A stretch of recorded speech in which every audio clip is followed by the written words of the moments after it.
Welcome to Shreveport Connection with Tommy. This video is on your AEW versus NXT video for this week of July 1st, 2020. Next Tuesday's Impact Wrestling episode will have a different time slot. Impact announced on July 7th episode will begin an hour later at 9 p.m. Eastern Time on both Access and Twitch. The time change is due to Access airing Ringo's big birthday show, with Ringo start at 8 p.m. Eastern Time.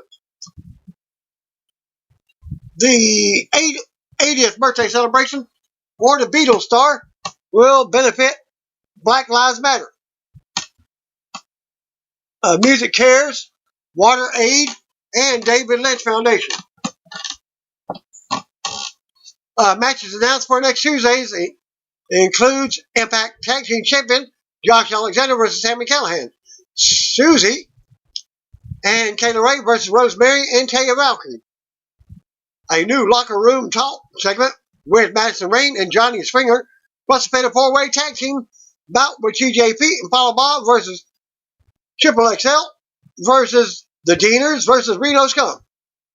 AEW has announced a storyline suspension for Jake Hager. Fyter Fest Night 1 edition of Dynamite on TNT saw Hager lose a title match to AEW TNT champion Cody Rhodes. After the match, Hager punched the referee in the face because he was upset over the controversial finish to the match. AEW announced that he has been suspended for 10 days and fined. AEW has suspended at real Jake Hager for 10 days and fined him an undisclosed amount for striking an official following his TNT Championship match with Cody Rhodes at Fyter Fest on hashtag AEW Dynamite. AEW wrote in their announcement on Twitter. Hager has not responded to the tweet as of this video. Also noted, Mercedes Martinez will return to WWE NXT during Night 2 of Great American Bash next Wednesday night. This is the final coming soon. There was a final coming soon video for the ring veteran and former Mae Young Classic competitor on NXT, as you'll hear in the results later on. Major League Wrestling has signed a new deal with Wildcat Championship belts. The new partnership sees a line of MLW title belts released for fans at MLWbelts.com. The MLW World Heavyweight title belt is currently priced at $2,150 per belt, while the MLW World Middleweight title belt sells at $1,800. The MLW National Openweight title is $2,100. The MLW World Tag Team title belt is $2,550. Each belt takes 10 to 12 weeks to complete, and there are $60 shipping charges. For the first time ever, fans have the opportunity to own the ultimate collector's item, said MLW CEO Court Bauer in a press release. One of the biggest requests I get is now a reality with this line of belts. Luke Gallows and Carl Anderson have reportedly signed a contract with Impact Wrestling. It was reported earlier in the day, on Wednesday, that through Gary Cassidy of Sportskeeda, that it was a pretty much done deal. But now Cassidy reports that they have signed the former Raw Tag Team Champions, and they will debut in July, either at Slammiversary pay-per-view on the 18th or shortly afterwards. Their 90-day no-compete clauses with WWE will expire June 15th. Also noted, Gallows and Anderson are reportedly signing a lucrative deal with Impact, which will allow them to tour with New Japan Pro Wrestling when they are able to do so. It was also reported that earlier that Gallows and Anderson have already filmed content for Impact Plus, which is the on-demand streaming service that Impact launched in May 2019. Their Talk and Shop Mania video podcast, which also debuts in July, could end up being some sort of side promotion to the news. unrelated note, Anderson indicated on Twitter that he's hooking up with some big names in the business this weekend, perhaps an elite interview for a future podcast episode. Huge meeting with some hashtag elite brothers on Wednesday. Happy to easily go around some of the BS that think they run the place and have some real brother conversations. At Talking Shop, at G_Big LG, he wrote. There's no word on if Gallows and Anderson are interviewing AEW stars for Talking Shop Mania, but I'll keep you posted. On week by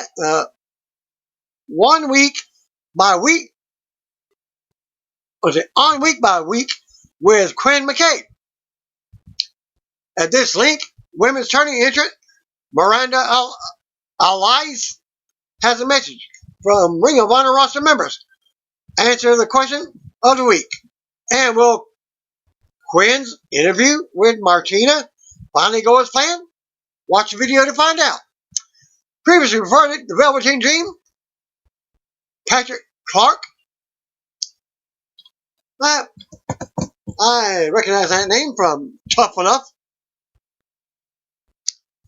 fame. He was involved in a car accident this past Friday. I told you on SmackDown video from last week. Well, he was released from the hospital the same day. Told you as soon as I got some news on it, I give you a post. Well, giving you the news now. Wrestling Inc. has learned that the accident took place on Friday afternoon around 4 p.m. Dream apparently failed to stop at a red light when he struck another car. The driver of the other car did sustain some injuries. However, the severity is not known. Dream was given a citation. However, will not have to appear in court because he's probably going to pay it out of court. Dream has not appeared on WWE TV since allegations of sexual misconduct surfaced weeks ago. Wrestling Inc. has reached out to WWE regarding the allegations. However, we have yet to receive a statement. There were also allegations in April of Dream sending an inappropriate photo to an underage fan. Dream eventually did issue a statement regarding that allegation, writing, "Be assured I did not communicate inappropriately with anyone. A private photo of mine was shared without my consent or knowledge, and I am working with a third party to look into that matter." Former Ring of Honor and CZW star Necro Butcher announced by social media that he has been diagnosed with stage 3 Hodgkin's lymphoma. Necro Butcher, whose real name is Dylan Summers, posted a status to his Facebook page that read, "Finally got that elusive diagnosis, stage 3 Hodgkin's. It was taking forever. Multiple biopsies and procedures. I might be that happiest guy ever to hear he has cancer." Summers will reportedly have a 6 to 8 cycles of chemotherapy to treat his diagnosis. Stage 3 Hodgkin's lymphoma is indeed a serious matter, although 75 to 90% of those who get diagnosed with the disease and treated survive for over 5 years. Necro has been a part of NWA in the Southwest, as well as companies like CZW and Ring of Honor. He may also be well remembered for his role in the 2008 Darren Aronofsky film The Wrestler, where he played himself competing in a hardcore death match. Bully Ray was reportedly done with the Ring of Honor. According to PW Insider, Ray's contract with the promotion expired April 1st. That's April Fool's Day. Two sides planned out and agreed upon his exit, as he was really expected to stay through Supercard of Honor over WrestleMania 36 weekend to close out his story with Maria Manic. Obviously, that and numerous other shows was canceled due to COVID-19. The report continued that there's no heat between Ray and Ring of Honor, but rather just a realization that he had done all he could do there right now. He debuted back in early 2017 at Manhattan Mayhem 6. W Hall of Famer is now a free agent and is able to sign with any promotion. AEW Tag Team Champion Kenny Omega spoke with a natural aristocrat about if he feels that pressure of always putting on extraordinary matches after receiving critical acclaim for his matches against Kazuchika Okada and NJPW. Omega also touched on not being able to appear at last year's Ring of Honor New Japan Pro Wrestling G1 Super Show, which this year's show is finishing up their episodes in Madison Square Garden. Don't know if it's in Madison Square Garden this year, but they had a show. Omega was asked if he felt any extra pressure on performing in the ring after receiving 6 stars. Typically, the most stars was 5 stars from James Meltzer, thus raising expectations from some fans. Yeah, I mean, it's a double-edged sword, really, because when you set that standard, that precedent that you can have a 6-star match, Omega began. For some people, there's an expectation that, oh, if I see Kenny Omega, this is what I expect and hope to see. And there's a lot of variables that go into making a 6-star match. Now, I've had, I think, 4 or 5 matches that have went over 6 stars. I've had more that go over 5 stars. But I never feel the pressure to have to deliver what one critic deems over a 5-star match. What I'm trying to do is just diversify my resume. I never want to have to give what in one person's mind is a 6-star match. That 6-star match to him isn't necessarily what I think is a 6-star match. It isn't necessarily what my neighbor that was beside me thinks is a 6-star match. It's not what little Jimmy, who lives across the world and generally likes watching Sailor Moon, maybe he doesn't consider that 6-star match. I'm trying to always have performances that can appeal to all sorts of different people from all walks of life. I think as long as there is somebody in the world that looks at one of my performances and considers it time not wasted or one of the best things that they've ever seen, I felt like my job is complete. So yes, there's pressures to always give a performance that I think merits somebody's interest and high praise. But it doesn't necessarily have to be that one person's praise. In April 2019, Ring of Honor and NJPW teamed up to put on a G1 Super Show at Madison Square Garden. On an event Omega was originally thought to be at, Omega revealed it was a preference by AEW that nobody from the company be represented at the show, so he wasn't able to perform. Oh, we all thought I was going to be there, Omega responded. Even though I'd already been involved with AEW project at that point, and everyone knew my intentions of going there. It was always my hope that I could still be a part of the show. But you know, things happen. It was just a preference that there was no one from AEW to represent on the card. I was always ready, willing, and able. I still feel that it's a shame that it couldn't have happened because there was nothing on my end that had caused that to happen. I understand that there's not just a service to the fans, but there's a very unknown business side to everything we do.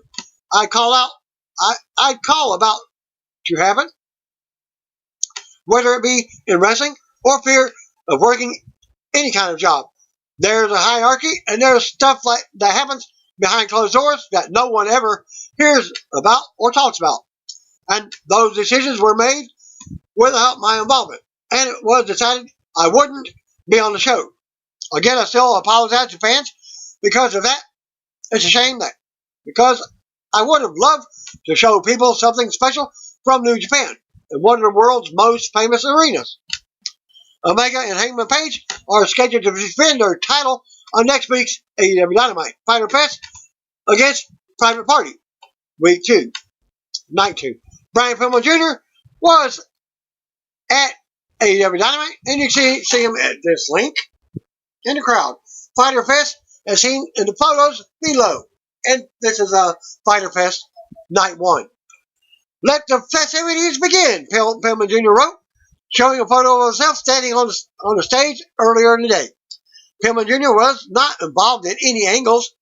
AEW TNT champion Cody has noted his open challenge allows for people outside of the company to go for the title, so it's possible fans could see him in that capacity down the road. AEW will be giving out prizes to fans during Fyter Fest. I don't know about night 2, but they were during the first night.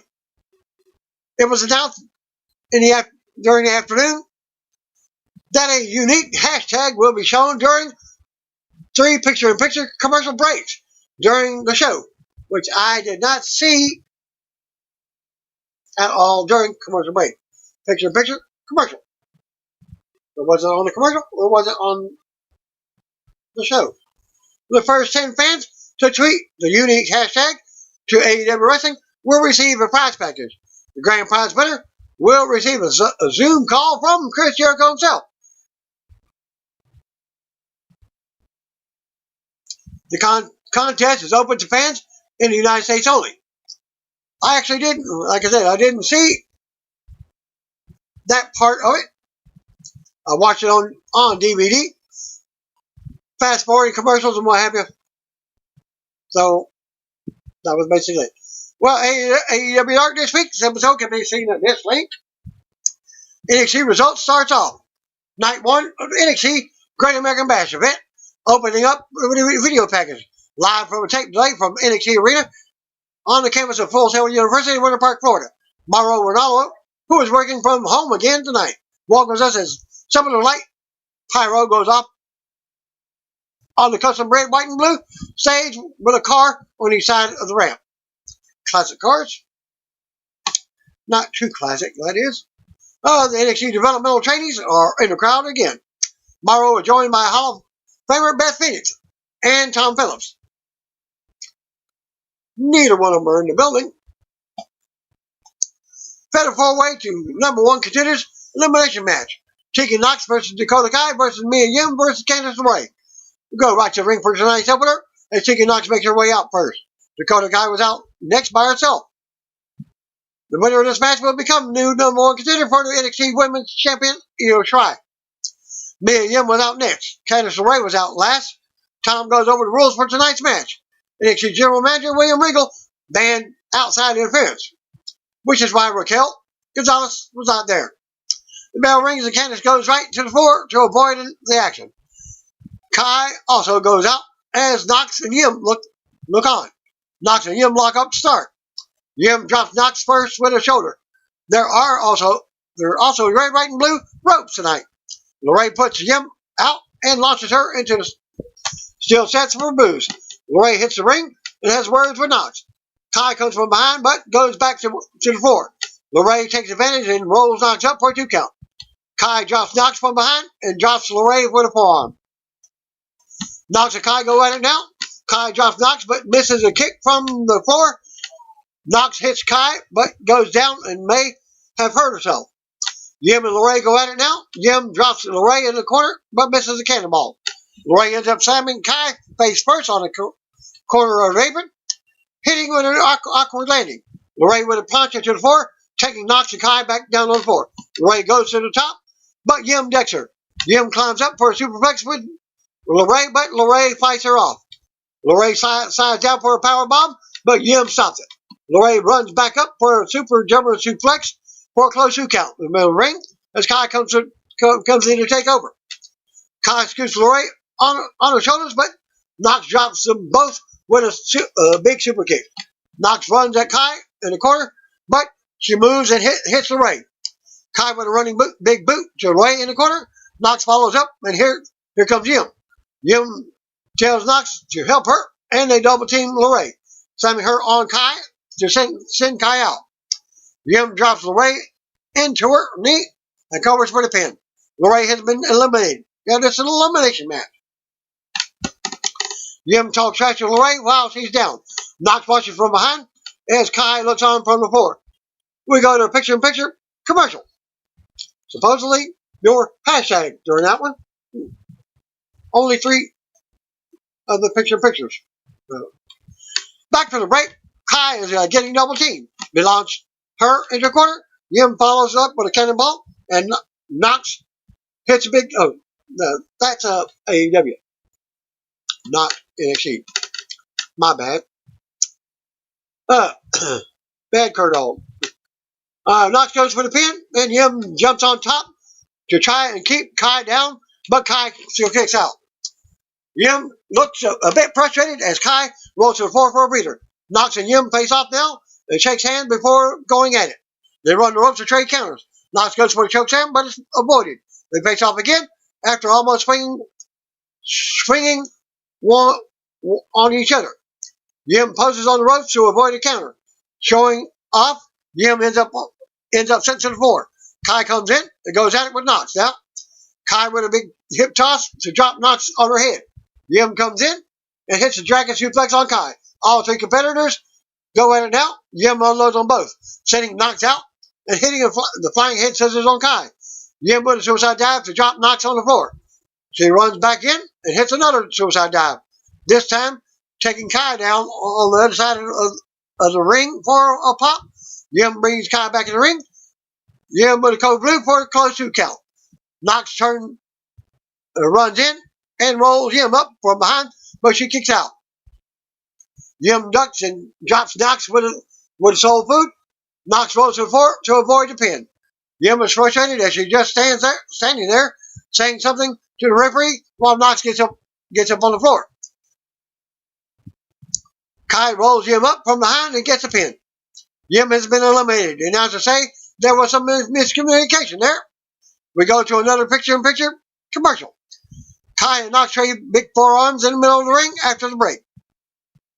Kai drops Knox with a chop to the chest, but she comes right back. They continue to trade big strikes as the crowd gets behind it now. They both go down as the plexiglass pounding picks up, and the NXT champ breaks out from the stars in the crowd. Kai drops Knox with a big kick to the head.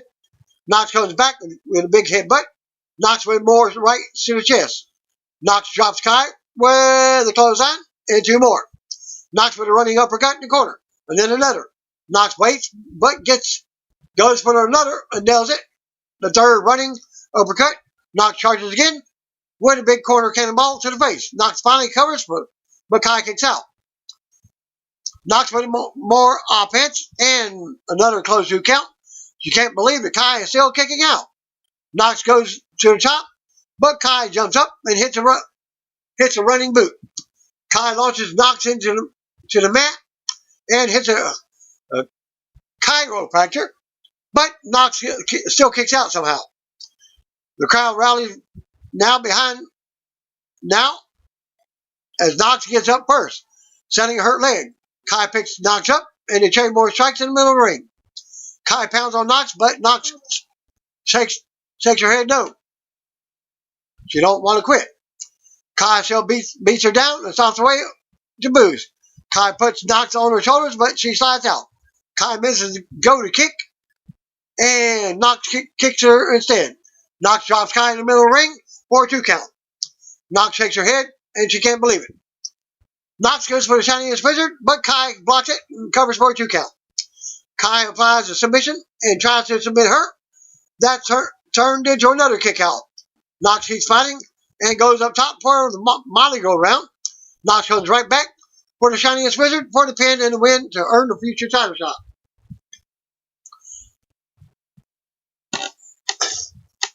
After the match, surprise Knox stands tall and celebrates as the music plays. We go to replays. Knox continues her celebration to a pop from the crowd. Mackenzie Mitchell's backstage with Jamie and Priest. He addresses Cameron Grimes and doesn't know what kind of man he is because he slashes his tires and won't claim it.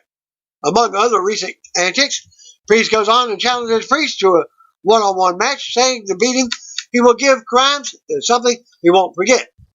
We see the women's tag team champions backstage. The announcers say tonight's non-title main event with Sasha Banks versus Io Shirai will be commercial free. Timothy Thatcher versus One Lower Kane was up next.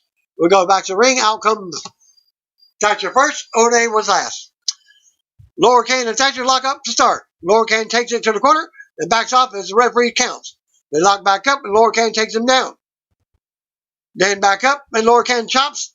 Thatcher takes the choke with a headlock. More back and forth. Lower Kane takes Thatcher down with the scissors. Then keeps the choke on the mat. Lots of more back and forth action between the two on the mat, but Lower Kane controls most of the action. Thatcher finally mounts some offense and takes control of the match. We end up taking another picture with Thatcher on the mat. Back for the break, Thatcher hits a big belly-to-belly suplex. Lower Kane hits hard and goes to the floor. Beth says Lower Kane may have been hurt on the suplex. Thatcher keeps control and tries to suplex Lower Kane in front of the apron. Lower Kane resists, and Thatcher keeps trying. Thatcher brings him in, but Lower Kane slides out. Dropping Thatcher on his neck with a big suplex. Lower Kane comes right back with a big uppercut for a 2 count. Thatcher rocks Lower Kane. They end up trading big strikes back and forth in the middle ring. Thatcher with several strikes in a row, including a big chop to the chest. Lower Kane just takes the chops, and hulks up to a pop. Lower Kane unloads and grabs Thatcher by his face. Thatcher strikes, but Lower Kane strikes right back. Dropping him with a chop. Lower Kane applies a single leg Boston Crab. Thatcher reverses the crab and takes Lower Kane back down into another submission on the knee. More back and forth. As they take him on the mat, but now Thatcher is in control. Thatcher tightens a Fiji Warrior armbar and pulls back on it. Lower Kane hangs on, but finally taps out. Winner of the match, Thatcher. After the bell, Thatcher keeps the hold locked in and gets aggressive with it, trying to hurt Lower Kane as the referee warns him. Thatcher finally breaks it and stands tall as the music hits. We go to replays. Lower Kane sells the arm injury on the mat as Thatcher walks around bragging about the win. Referee checks on Lower Kane. The announcers hype the Great American Bash and lead us to a video of Karrion Kross in Scarlet. Looks like Kross still has his eye focused on NXT North American Champion Keith Lee and NXT Champion Adam Cole. Ahead of next week's winner take all main event. 2-on-1 handicap match. Robert Stone and Alia versus Rhea Ripley. We go to the ring for tonight's handicap match. As Rhea Ripley makes her way out first, Alicia Taylor does the ring introduction. Out next to Alia versus Robert Stone. Stone is dressed like he's showing up for a boxing match. Ripley laughs at him. Ripley will join the Robert Stone brand if she loses tonight. Stone puts in his mouthpiece and puts goggles on. The bell hits and Ripley stares them both down. Stone tells Alia that he's got this. He will start. Stone talks a trash to Ripley, but she's not worried. Stone bounces around with a ring with his version of the Ollie Shuffle. Ripley drops him with a huge chop to the chest. Stone retreats to the floor, and as Alia and Ripley go at it, Alia avoids a kick and hits a unique takedown. Stone holds Ripley's foot in the corner, allowing Alia to hit a running big boot to the face. Ripley kicks out at 2. Alia gets caught for a side slam, but she counters and goes for a submission. Ripley overpowers and lifts Alia up for a power bomb. Alia keeps fighting, but Ripley repositions her into an electric chair and then slams her face first. Storm breaks the pin up at 1. Stone then runs away as Ripley goes for him. He runs back in, but ends up crashing and burning on the floor as Ripley steps out of the way. Alia flies from the ring and takes Ripley down on the floor while she's not looking. Alia brings Ripley back in the ring for a 2 count as we go to commercial. Back for the break, Stone has Ripley in a Boston Crab while Alia has Ripley in a submission on the mat. Ripley gets free, but Alia keeps her down. Stone and Alia with a double suplex now. They argue over who gets the cover, and Alia shoves him. Alia finally goes for it, but she's wasting time. Ripley kicks out at 2. Stone says, same page to Alia. They go for another double suplex, and Ripley counters and hits it on them. The crowd rallies for Ripley. Ripley with a back body drop on Alia. Stone charges and almost runs into Alia, but stops. Ripley drop kicks Stone. Ripley goes on and it sends Alia head first into Stone in the corner. Ripley with a big clothesline to Alia, and then another. Ripley wraps Alia up and releases her into Stone, sending him down in the corner. Supposedly a low blow, he's selling it. Ripley with another kick to Alia. Ripley tosses Alia at Stone in the corner while he's down, hitting him below the belt. Even more lower. Stone sells the injury. Ripley with another big boot to Alia. Stone tries to roll Ripley over, but he can't. He can't overpower her. Ripley hits him with a headbutt. Ripley stomps on Alia. Ripley applies a double prism trap submission on both opponents at the same time as they both tap out for the win. After the match, Ripley stands tall as the music plays. Stone rolls to the floor and lays there on his back as Ripley taunts him from the ring. We go to replays. Ripley celebrates, not happy to join Robert Stone brand. Alia joins Stone on the floor now. Embrace each other for a hug. So to come segment, first ever NXT strap match. We get video package for the next match. Strap match. Roderick Strong versus Dexter Lumis. Video package ends a live shot of Roderick Strong backstage. He walks right into the shot and makes his way to the ring for the first ever NXT strap match as the second hour kicks off. Tom says there will be even fewer commercials during this hour. Dexter Lumis was out next. Strong heads to the floor and looks terrified from the floor. Strong hesitates, but comes to the apron, telling Lumis to back up.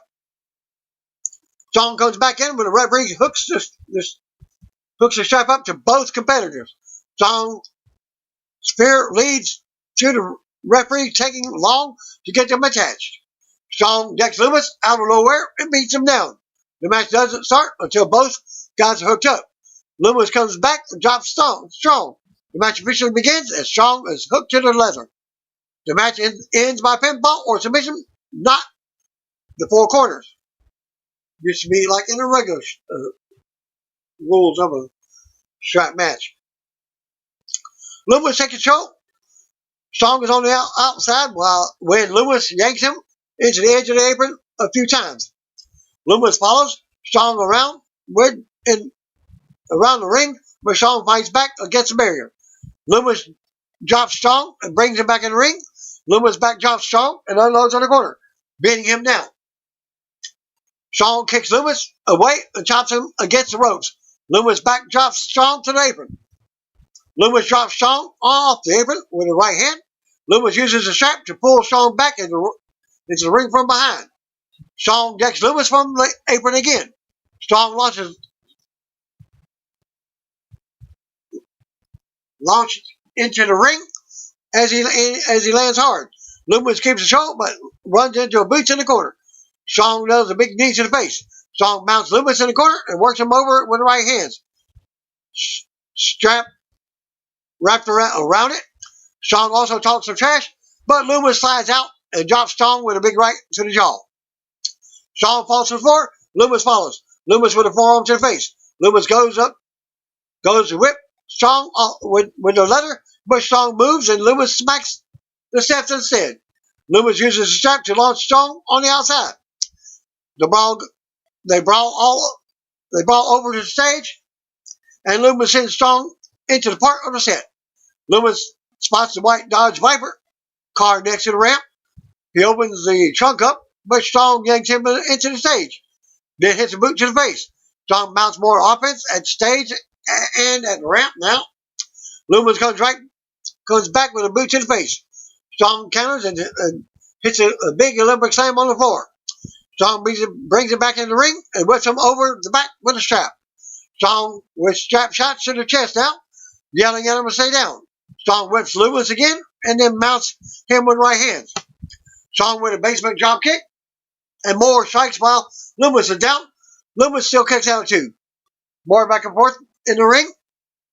Lumis drops Strong, but Strong comes back and tries for a pin. Strong grounds Lumis with a headlock now as the crowd tries to rally. Lumis fights up and out, being Strong in the corner. Strong fights back and drops Loomis in the corner with an insecurity. Strong whips Loomis with a strap some more, talking more trash and chopping him. Loomis is just getting the offense, just taking the offense, but Strong keeps him down. Loomis ends up dropping Strong with a big clothesline out of nowhere. Loomis keeps dropping Strong when he gets back up. Strong with a corner clothesline and a bulldog for a 2 count in the middle of the ring. Loomis mounts more offense and keeps Strong down, continuing the offense and using the trap. Loomis grabs Strong, and Strong fights him off. Strong with a jumping knee to the face. Strong takes Loomis back up top. Strong climbs up for the superplex. Loomis keeps fighting.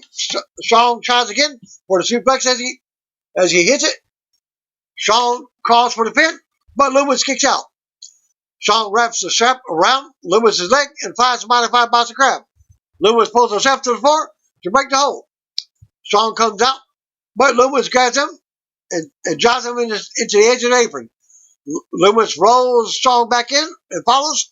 Bobby Fish runs down out of nowhere while the referee is checking on Strong. Fish kicks Loomis' leg out on the apron as the fans move. Strong drops Loomis to capitalize on Fish's attack, but Loomis kicks out of 2. Strong and Loomis trade big shots in the middle of the ring now. Fish tries to interfere again, but Loomis uses the strap to take him down, sending him back to the floor. Fish is on the apron again when Loomis uses the strap to send Strong into him. Loomis goes on and drops Strong in the middle of the ring again. Loomis goes right into the silencer in the middle of the ring, and Strong taps out. Winner of the match is Dexter Loomis. After the match, strap is unhooked, and Loomis stands tall as the music plays. We go to replays as Loomis has his arm raised. Loomis stands tall to celebrate. Tom leads us to a prime target preview video for next week's winner-take-all main event between Keith Lee and Adam Cole. 2 champions provide comments. Oh, we see Shaw backstage warming up for tonight's commercial-free main event. Back for the break, Johnny Gargano is walking backstage when he hears Candice LeRae fighting with Mia Yim. He goes over and has words with Isaiah Swerve Scott, who is there. A referee and Hall of Famer Shawn Michaels help break up the action as the argument continues. We go to the ring. Out comes the NXT Cruiserweight Champion, Santos Escobar, Raul Mendoza, and Joaquin Wilde. The group is now known as El Legado del Fantasma. Escobar takes the mic and talks about how the Lucha Libre culture used to rule the ring. They used to be something, heroes and role models. Their historic tradition turned into a sideshow as the fans settled and were led to believe that Lucha Libre is just a bunch of guys in masks doing flips. That is Lucha. Chant starts up. Escobar says that's wrong. He's going to rediscover the roots of Lucha in their image and in his image. They will restore the honor of Lucha and leave a legacy they can be proud of. The crowd continues to boo. Santos goes on and says they will right the wrong of others, showing that what it means to be a Lucha Libre artist. They are going to build their empire. He is Santos Escobar, and this is Miz Interrupts. Now comes Drake Maverick, returning in a neck brace from the beatdown 2 weeks ago. Escobar, I didn't see this segment myself. Happened so quick. Escobar and his crew motioned for Drake to bring it. Drake takes the brace off and rushes the ring. He bites Wild and Mendoza, but they end up beating him down as the champ looks on. They hold Drake while Santos gets in his face and talks trash. Santos drops the mic and backs up for an attack, but here comes Breezango. Tyler Breeze and Fandango. They fight and clear the ring of Mendoza and Wild. Clotheslining them to the floor. Escobar retreats to the floor, and Drake stands with Breezango now. Fandango takes the mic and says there will be no place to hide next week.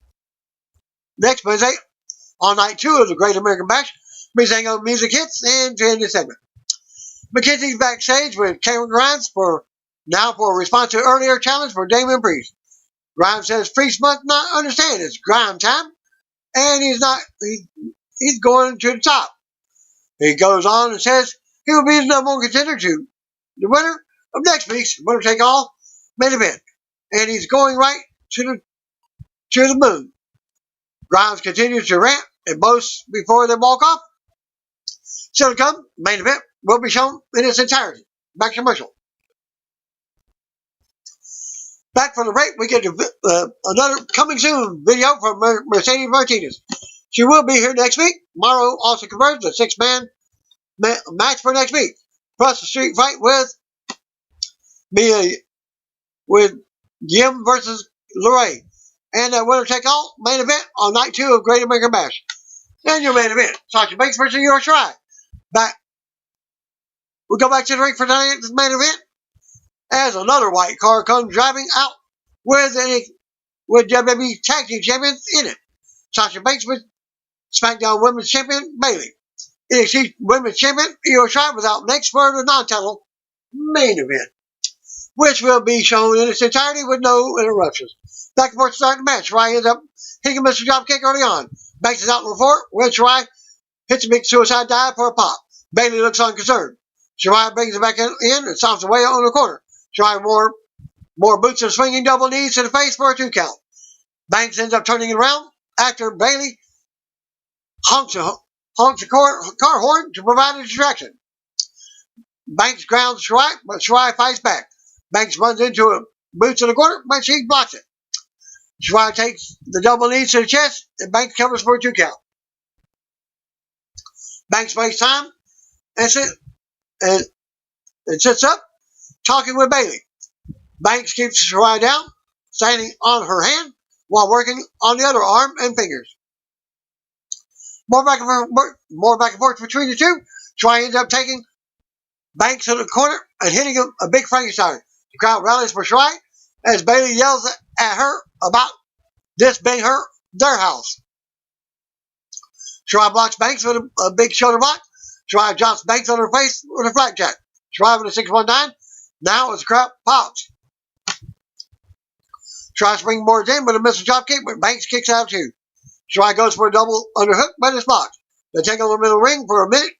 Shirai launches Banks back with a big German suplex, and she lands awkwardly. More back and forth between the two as they trade shots and counters. Banks takes Shirai down.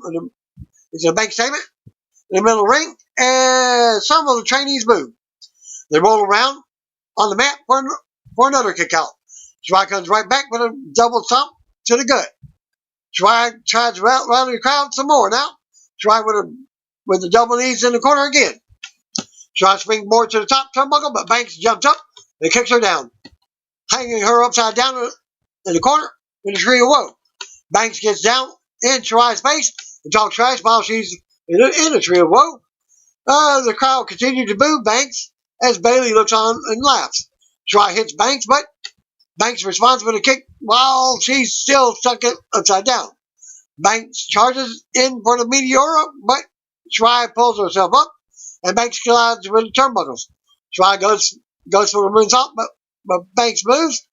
Shirai runs into a big boot in the corner. Banks comes off the top with a Meteora for a close 2 count in the middle of the ring. Banks is limping after landing hard on the top. Off the top, they trade more shots, and Banks blocks a 619. Shirai fights for the apron now. Trading strikes, Shirai knocks Banks back. She springboards up, but Banks cuts her off. Shirai drops Banks from the apron again. Shirai springboards to the top, but Banks interrupts and holds her there. Banks still kicks Shirai down on the apron, and Bayley screams out in glee. Banks ends up catching Shirai in a position of powerbomb. Banks uses that to launch Shirai into the plexiglass barrier, then drop her on the floor. Banks and Bayley celebrate. Banks goes back to the top for a frog splash in the middle of the ring. She misses. Shirai goes right into the crossface. Banks tries to get free, but Shirai keeps her locked in. Banks crawls towards Bayley as her partner cheers her on.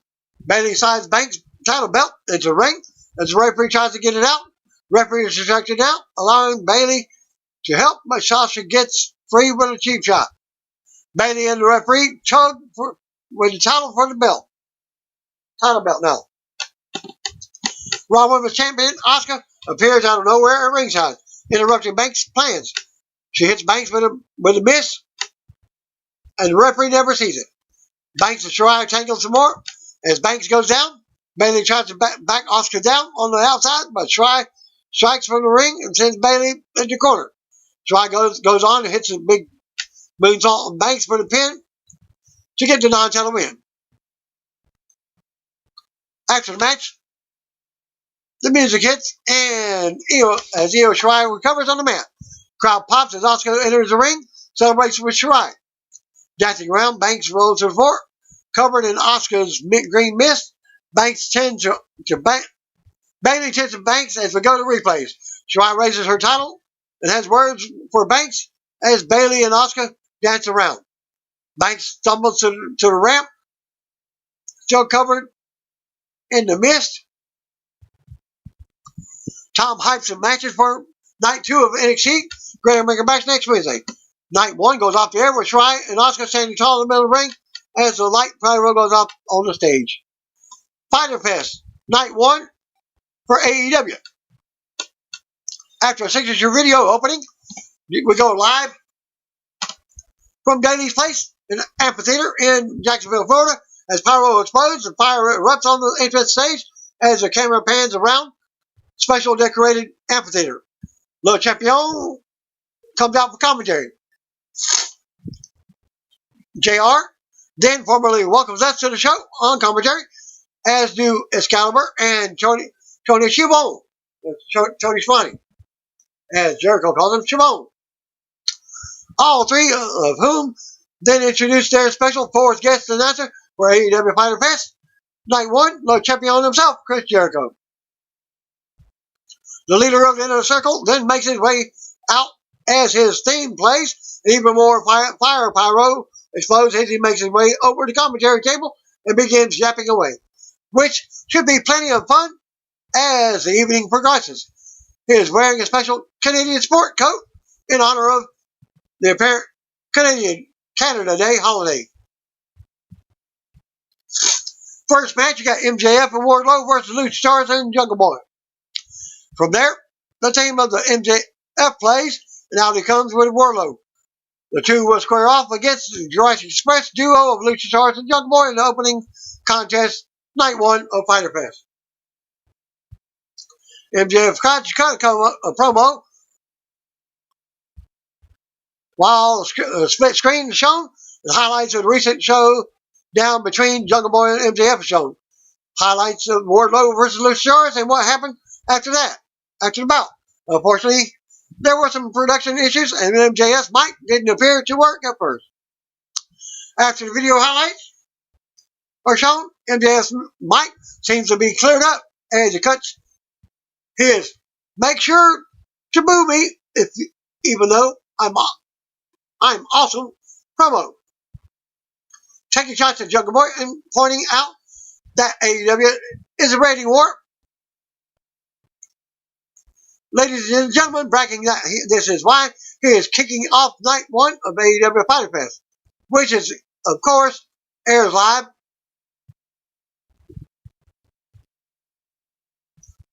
simultaneously with Great American Bash episode of NXT on the USA Network. Now we're treated to the ring walks of Luchadors and Jungle Boy. They get their pyro treatment and head down to the square circle. Bill immediately sounds and Jungle Boy immediately goes to work on MJF as the crowd comes alive. Wardlow is already getting involved as the action spills out to the floor and the big man bashes the Jurassic Express member head first into the cell ring post. Back in the ring, MJF picks up where Wardlow left off outside the ring, taking it to Jungle Boy as Jericho points out that there will be limited commercial on tonight's podcast, much like WWE is doing for the NXT Great American Bash Hour 2 special. After the announcers have some fun at the expense of MJF for his bright pink ring attire, Jungle Boy finally makes the tag. Luchadors gets the hot tag and comes in, blasting everyone in sight, while the champion continues to refer to the big man of Jurassic Express as Godzilla. Luchasaurus continued to dominate the action until Jungle Boy tags in and hits 2 or 3 of the Suicidas through the ropes on MJF on the floor, finishing with a final splash from the ring over the top to Maxwell Jacob Freeman. On the floor, Wardlow then attacks Jungle Boy, yanking him out to the floor. However, Luchasaurus then sprints and hits a crazy big man dive out to Wardlow on the floor, as the fans erupt for that one. The action returns to the ring with Luchasaurus and Jungle Boy hitting a unique double team cutter for a near fall that Wardlow ends up breaking up the pin. We get an F10, however, it doesn't hit. A wicked Poison Rana elicits an insane Road Warrior pop from the foursome at the announcer's desk. As JR, Tony Schiavone, and Excalibur, and especially the champion, completely explode on commentary. The Super Canadian Destroyer hits for Jurassic Express, prompting a Happy Canada Day from Le Champion. Now Marco Stunt gets involved in the action, which prompts JR to point out that this could get his team disqualified. He doesn't. A low blow from MJF leads to another close near fall. However, the Jurassic Express duo avoiding getting finishes there, and the action continues as the announced team continue to lose their minds, calling the action with great enthusiasm. The Dynamite Diamond Ring comes into play. However, he hits the wrong guy, as MJF was scolding Wardlow when he was hit from behind, and the two collapsed together, with the ring decking the wrong man, as the hand MJF had the ring on was kicked into Wardlow's face. This leads to Luchasaurus hitting his finisher and Jungle Boy following up with a cool splash for the pinfall victory in an excellent AEW Fighter Fest Night 1 opening contest. After the match, we head to a commercial break. Jericho, JR, Schiavone, and Excalibur run down in-house items. Return to action to an angle being shot to set up a match for next week's special AEW Fighting Fest from Night 2 event. As the Murder Hulk monster, Lance Archer is involved in a pull apart with the bad boy Joey Janela. Puppy Battle Royal is announced for next week's AEW Fighting Fest Night 2 special from Daly's Place Amphitheater in Jacksonville.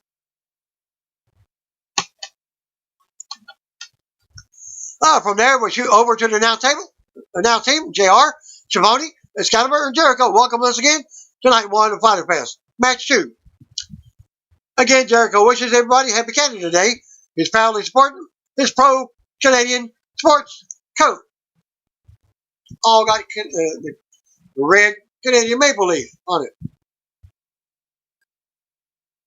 After that, the foursome run down some action scheduled for later on.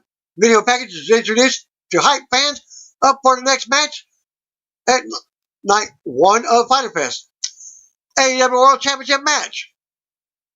AEW Women's World Championship match. Penelope Ford with Kip Sabian versus Hikaru Shida, the champion. Once the video package wraps up, we shoot back inside Daly's Place, where Penelope Ford makes her way down to the ring, accompanied by Kip Sabian. Announcers speculate that Sabian could keep a difference maker in this upcoming title contest. Now we're treated to a ring entrance of AEW Women's World Champion Hikaru Shida. She comes out wearing a mask, and once she removes it, she is sporting a very determined and intense look on her face, which the announcers point out. Referee holds up the AEW Women's World Championship belt. That's the first title match of week 2. AEW Fighter Fest Extravaganza is about to get underway. Before the bell sounds, however, the referee is making Kip Sabian leave the ringside area. He also makes Shida get rid of her trademark kendo stick.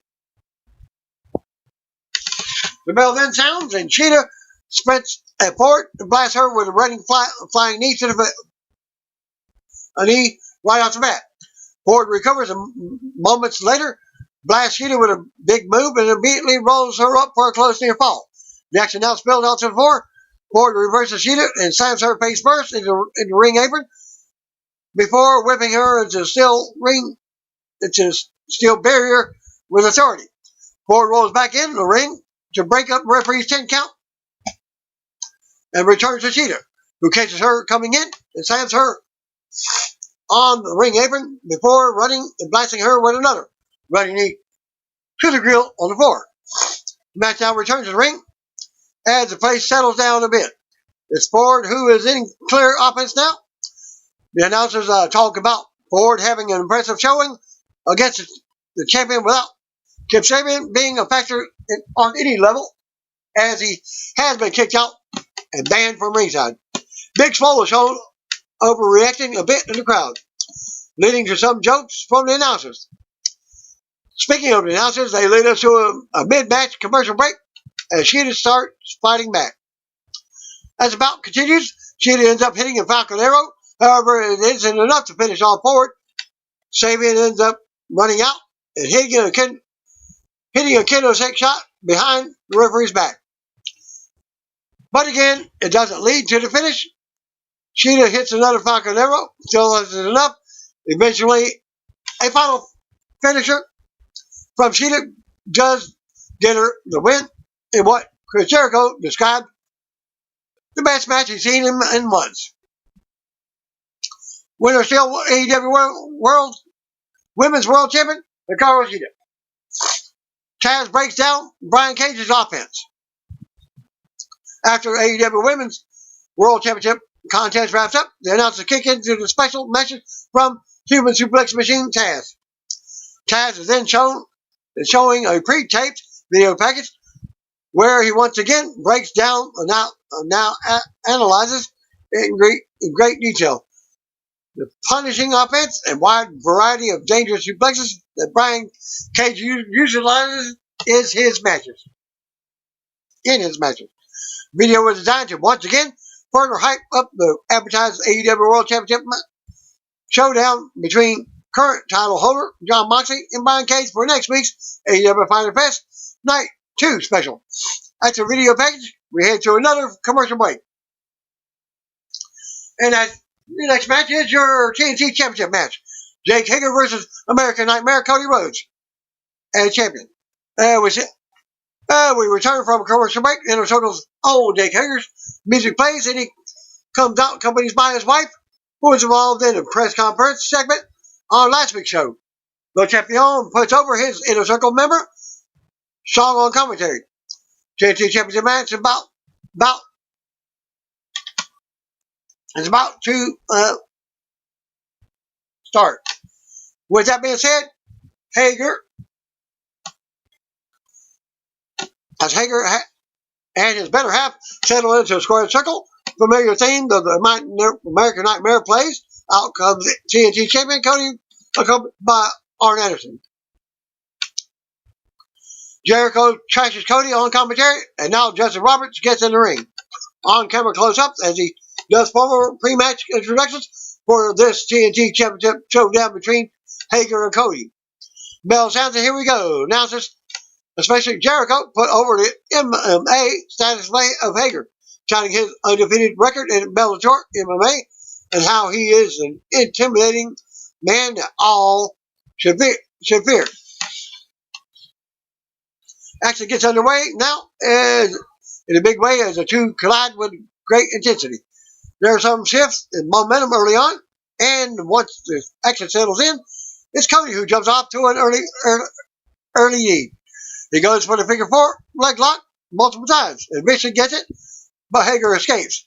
After that, Hager completely and totally takes over the offensive picture in this one, dominating the American Nightmare as the action spills out to the floor, and he slams Cody down with a great emphasis on the floor. Hager continues to dominate the action as Jericho reminds fans to stay tuned to the split-screen commercial break. During the break, Hager and his wife take a break and talk right into the camera, wishing Mox and Renee well. Back in the ring, the big man of the Inner Circle slams Cody down and drops a big elbow before attempting a cover that only gets 2 count. He shows Cody as he taunts him to fans watching around ringside. Part 2. Conclusion of your AEW results. I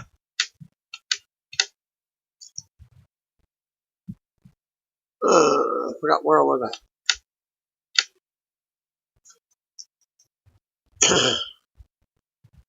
Okay, well, back in the ring, the big man of the inner circle slams Cody down and drags a big elbow before attempting a cover that only gets a 2 count. He chokes Cody now on the middle rope as he taunts him to the fans watching around ringside. We return from the break. We see Arn Anderson stop Hager from using the ring post as a weapon, only to get involved himself. Cody takes back over control and rolls Hager into the ring. The fans start clapping and chanting, "Cody, Cody, Cody," as Cody breaks the grip of Hager with his hand to break himself free. He goes to the top rope and hits a leaping top rope cutter. Afterwards, both men are down as the highlights are shown, while the announcers put that spot over strong on commentary.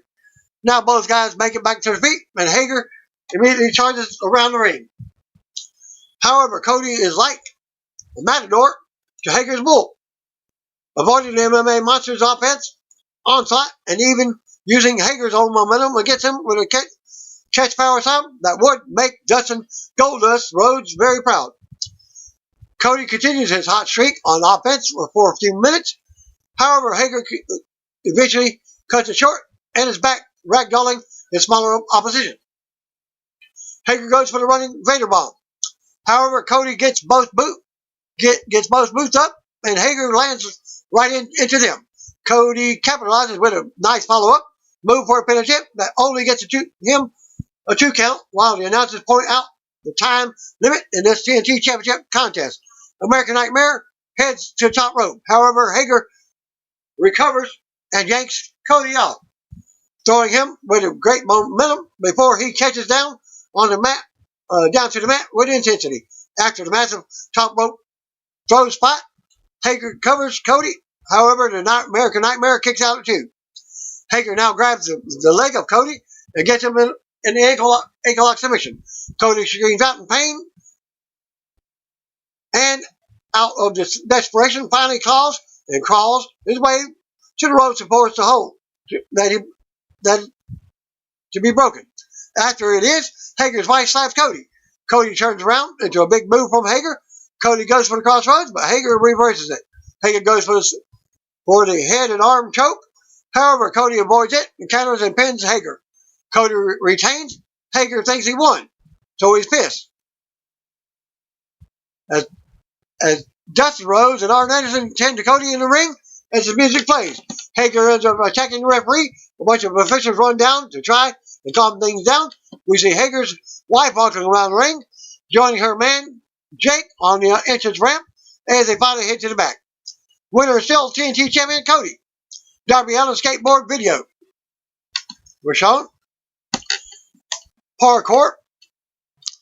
We are then treated to the latest from charismatic Darby Allin as a new black and white pre-taped video package. Video they're showing the AEW star doing some skateboarding after talking on the phone and getting upset when someone tells him that he can't do anything right now. This leads to a mini music video style video package in black and white playing. Afterwards, we head back to commercial. I guess he's probably got not medically cleared. Proud and Powerful versus Private Party with Matt Hardy in our corner. We return from a break. We get the familiar theme of Best Friends as freshly squeezed Orange Cassidy makes his way out. Cassidy goes over to the commentary table and grabs a chair, leading to Le Champion thinking he's going to try and attack him. Instead, freshly squeezed unfolds the chair and takes a seat next to the announcers, but remains silent. Jericho loses his cool. He promises to keep it together and do a job as commentator. From there, Inner Circle duo Santana Ortiz, aka Proud and Powerful, make their way out. They approach the commentary table too, which Jericho likes, before heading to the ring. Now they are in the ring we are treated to the entrance of Private Party, Isaiah Cassidy and Mark Quinn, who are accompanied by Mike Hardy. Hardy gives the duo a pre-match pep talk before they enter the square circle. The bell sounds, and here we go. Proud and Powerful member shows his arrogance, allowing his opponent to have a free shot. They take it and hit a big dive spot on the floor. Santana is getting beat down here early goings. Jericho reminds us to look out for the unique hashtag for the potential AEW prize pack during the next split screen commercial break. I guess it was only during this match. Ortiz tags back in and takes over, applying what Excalibur calls a grounded octopus squeeze, which prompts Jericho to mock him for making up that name seconds before it came out of his mouth. On that note, we head to a split screen commercial break while Santana and Ortiz take over the offense in this tag team bout. We return from a break with the action in full swing. As the pace picks up and things appearing to be settling down into the finish. That's exactly what happened. The Private Party hit their double team top rope finisher from the opposite end of the ring for the 1-2-3. And the big win here at Fyter Fest Night 1. Private Party wins, after the match, pressure squeeze, and Le Champion pull apart. After the match, announcers referred to Orange Cassidy, still quietly seated next to them as he was throughout the entire tag team match. Finally, Le Champion snaps and throws a drink in Cassidy's face after getting extra annoyed by a Private Party, walking over to dance in celebration of their victory over Jericho's Inner Circle tag team. This leads to Cassidy standing up from his chair as Jericho and the two begin going at each other until Private Party and a bunch of other wrestlers and officials hit the scene to break things up. JR Shimoni and Excalibur promote Jericho versus Orange Cassidy for next week's Fyter Fest Night 2 episode of Dynamite, as well as the upcoming main event of tonight's Fyter Fest Night 1 special as we head to another commercial break. Backstage with Kenny Omega and Hangman Page. Backstage, the AEW Eye Candy broadcast team member is standing with AEW World Tag Team Champion from the Elite, Hangman Adam Page and Kenny Omega. Page praises the best friends, but closes by saying the word deserve will go away when they enter the ring tonight. Omega then concludes the pre-match promo segment with a couple of slick words before doing the gun salute to the sky and thanking the interviewer, and in response to her thanking them for their time. AEW Fyter Fest Night 2 rundown. Nyla Rose is in action next week, and she has a surprise. Also announced, Lance Archer versus Joey Janela, a six-man match with Dark Order. Private Party faces winner of tonight's Kenny Omega, Hangman Page match versus Best Friends match for the AEW Tag Team titles. Young Bucks in FTR versus the Lucha Brothers and Butcher and Blade. 8-man match. AEW Fight for the Fallen 2 announcement. Also, it's announced that in 2 weeks, on Wednesday, July 15th, AEW Fight for the Fallen. John Moxley will go one-on-one with Brian Cage with the AEW World Championship on the line. Chaz and Brian Cage address John Moxley's situation. This brings out the Human Suplex Machine and Brian Cage to the ring to react to the big news. Chaz talks about Cage's title shot being delayed a bit, saying he bets everyone assumes they're pissed. He says that he doesn't care that Moxley played the political game and got things postponed. The Human Suplex Machine then broaches the subject by saying he's worried for the health and safety of the fellow AEW wrestlers. He claims Moxley has been tested twice and came up negative. And if he were to bring his butt to AEW next week in Jacksonville, he'd be tested again and would know because they don't run a sloppy shop at AEW. Bang, bang, shoot, shoot at WWE.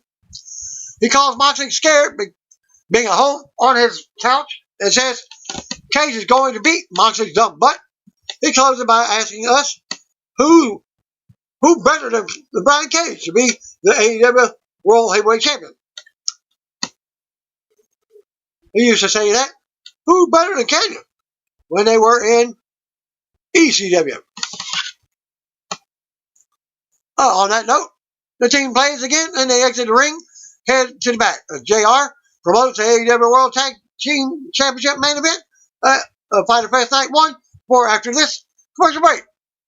AEW Tag Team Championship match. Kenny Omega and Hangman Page versus Best Friends. Main event of Night 1. Fyter Fest is up next. The Elites own Kenny Omega and Hangman Adam Page put their AEW Tag Team titles on the line against the duo Chuck and Trent, Best Friends. We return from the break to the groovy tunes of the Best Friends. You know how chicka bow wow, chicka. Best Friends and Chuck Taylor and Trent B make their way out as Mama Sue. Trent's mom drives them to the ring, literally in their car. As they settle things and settle in the square circle for the AEW Fyter Fest Night 1 main event, entrances of Adam Page and Kenny Omega, the reigning AEW World Tag Team Champions, take place.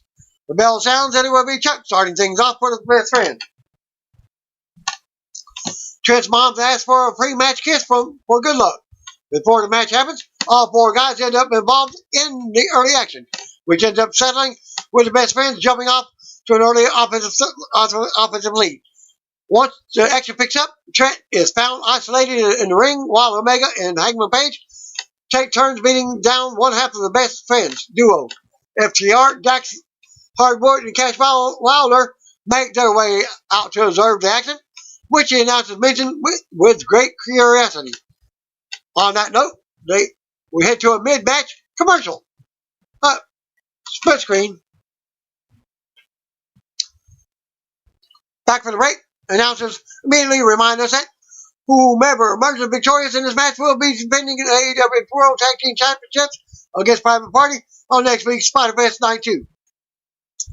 We now see the action picked up, as does the intensity of the offense. With the top rope suicide to the floor that brings the entire house to their feet and prompts the production team to immediately cue the instant replay highlights. Instant replay. Omega now crashes down to the floor outside of the ring after a big shot, with his head bouncing off the concrete in the process. A bit later, Omega recovers and hits a crazy missile dropkick in the ring for a close near fall. Omega goes for the V-trigger, however, Best Friends member has a spot well scattered and gets both knees up as Omega flies into him. This allows him to make the tag. Chuck comes in and hits a big spot right off the bat that pops the crowd. He tags Trent back in moments later. We see all four men in the ring, and the announcers point out that Aubrey Edwards is being generous with her 10 count. We get a close near fall from the champs as the action slows down a bit. Omega and Page go for their last call double team finisher. However, they don't get it. And seconds later, a strong zero double team finishing spot for the Best Friends leads to a super close near fall. FTR are shown drinking beers as they are at the announce table.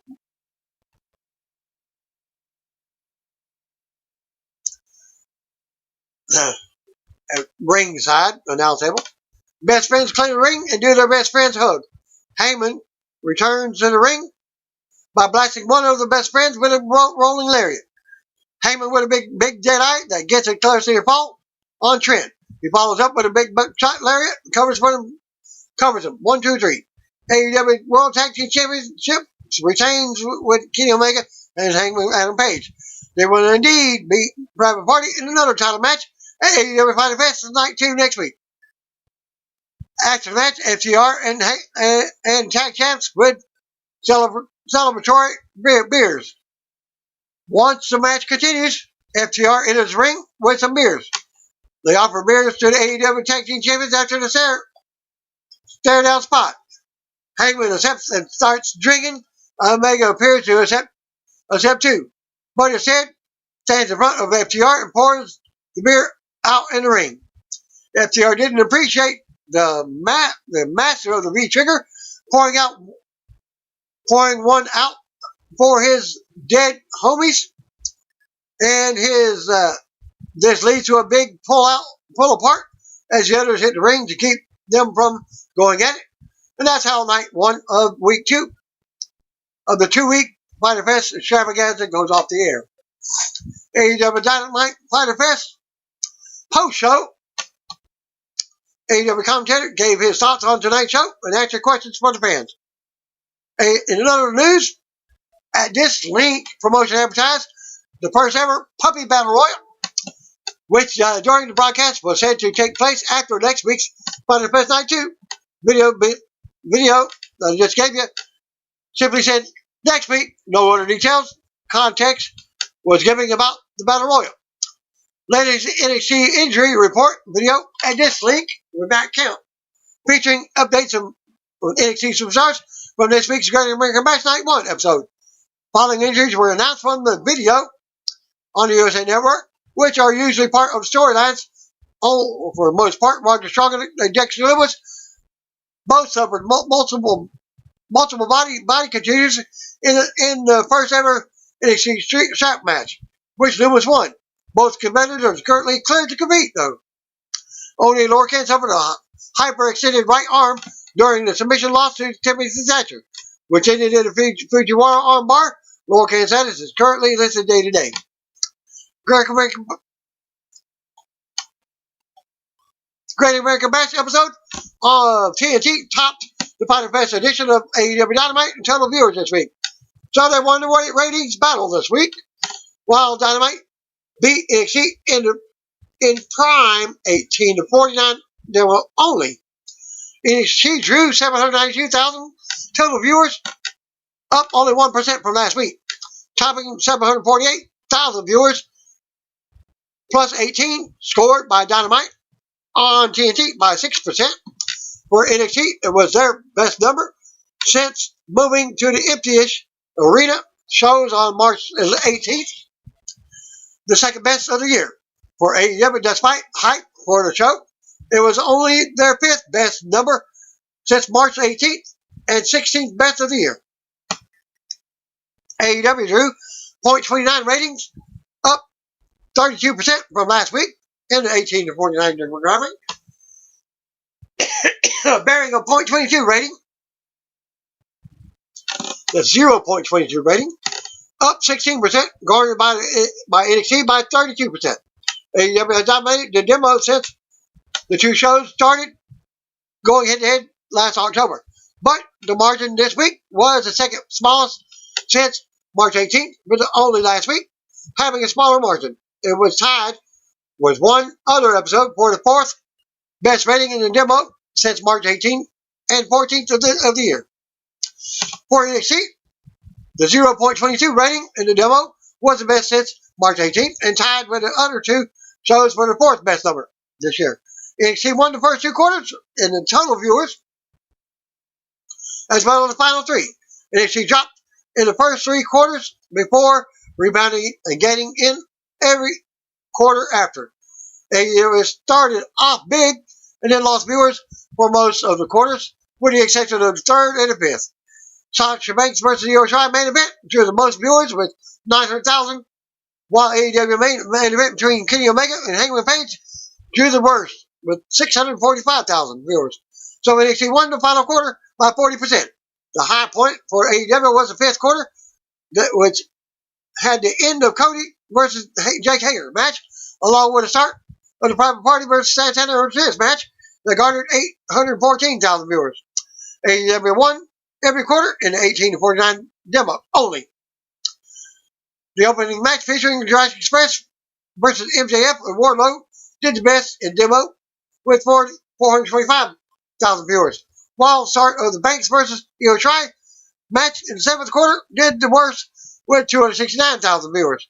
However, the final quarter of NXT featuring the rest of the Banks versus EO match was a high point for NXT, scoring 309,000 viewers in that demographic of 18 to 49. Omega Hangman Page versus Best Friends was a low point in 1849 for AEW with 316,000 viewers. However, still managed to beat NXT main event by 7,000 viewers, only by 2%. That concludes my video for this week. Thanks for listening out. Peace out. If you don't know, brothers and sisters, call me.